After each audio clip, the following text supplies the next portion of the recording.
All right, everybody. Logan Alec here. Today, I want to talk about some of Biden's recent changes to the refugee cap, how his actions compare to Donald Trump's, and the messaging that's been coming out of the White House versus what's actually happening in terms of policy on the ground.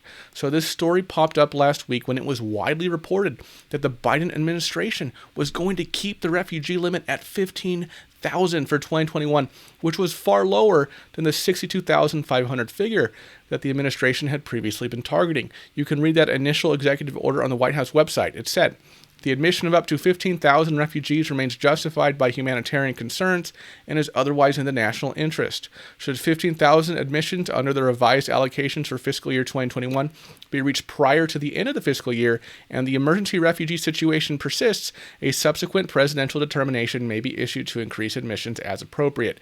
Now, to give you some context here, the refugee cap was at 110,000 at the end of the Obama administration. Trump decreased it every year he was in office. So it went from 110,000 to 45,000 to 30,000, finally 18,000 before he finally set it to 15,000 for the 2021 fiscal year. So when Trump's cut to 15,000 was reported last year, CBS brought in an immigration expert who said, "We have known all along, and this administration has demonstrated their deep hostility to refugees. And so this fiscal year is just the latest example of a downward spiral." They also allude to one of Biden's key campaign promises to increase the refugee cap to 125,000 for his first full fiscal year in office. That would be fiscal year 2022, which runs from the beginning of October 2021 to September 2022.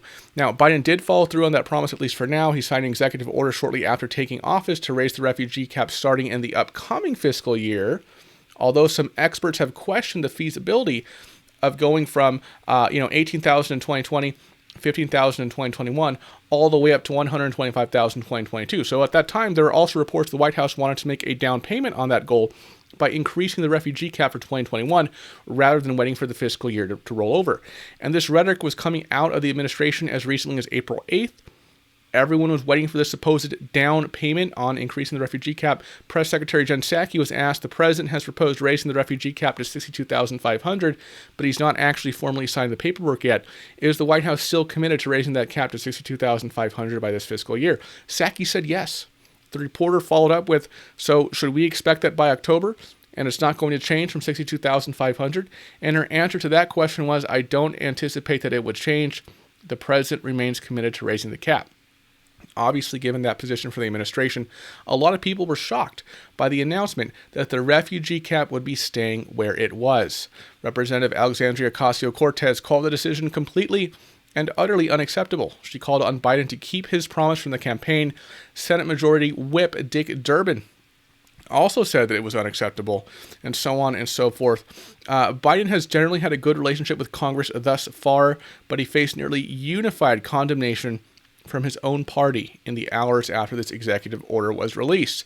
So by the end of the day, the press secretary had to put out a new statement in response to pressure from Democratic politicians as well as various advocacy groups on the progressive end of the political spectrum. Unfortunately, the second statement doesn't exactly provide the clarity many people were looking for here. Here's what it says. "The president's directive today has been the subject of some confusion. Last week, he sent to Congress his budget for the 2022 fiscal year starting in October 2021, which honors his commitment." So she's talking about his campaign promise to increase the cap to 125,000 for his first full year in office, which is fiscal year 2022. The statement continues, "For the past few weeks, he has been consulting with his advisors to determine what number of refugees could realistically be admitted to the United States between now and October 1st. Given the decimated refugee admissions program we inherited, and burdens on the Office of Refugee Resettlement, his initial goal of 62,500 seems unlikely. While finalizing that determination, the president was urged to take immediate action to reverse the Trump policy that banned refugees from many key regions to enable flights from those regions to begin within days. Today's order did that. With that done, we expect the president to set a final increased refugee cap for the remainder of this fiscal year by May 15th. Okay, let's unpack that a little.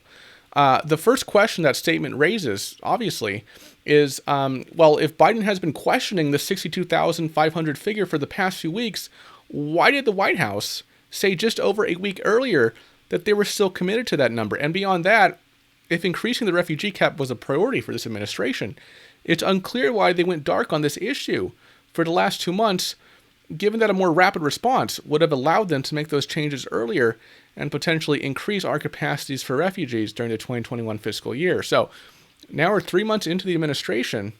They are promising a new cap by May 15th. Well, by that time, there will only be 4.5 months left before the end of fiscal year 2021, which is going to make it that much more difficult to make any significant changes to the refugee cap, practically speaking. Another ambiguity here came up during a press briefing last week. A reporter said, advocates have been questioning whether the delay of that move is based on the situation on the border. Is it true that President Biden doesn't want to raise the refugee cap while the situation at the border is like it is right now? Jen Psaki's response to that was, I would say that is a factor.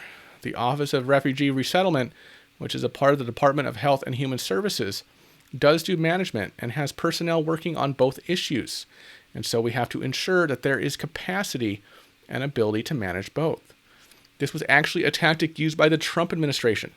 The Vice President of Government Affairs for an evangelical nonprofit said this is the same excuse the Trump administration used. He said they would take the total number of refugees resettled with the number of people seeking asylum in the U.S. and try to conflate the two categories. The Biden administration knows that asylum seekers and refugees are vastly different populations processed under two completely different paths using different staff members and different federal agencies.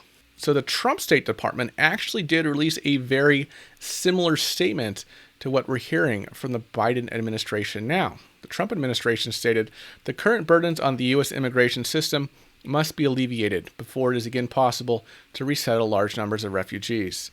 Prioritizing the humanitarian protection cases of those already in our country is simply a matter of fairness and common sense.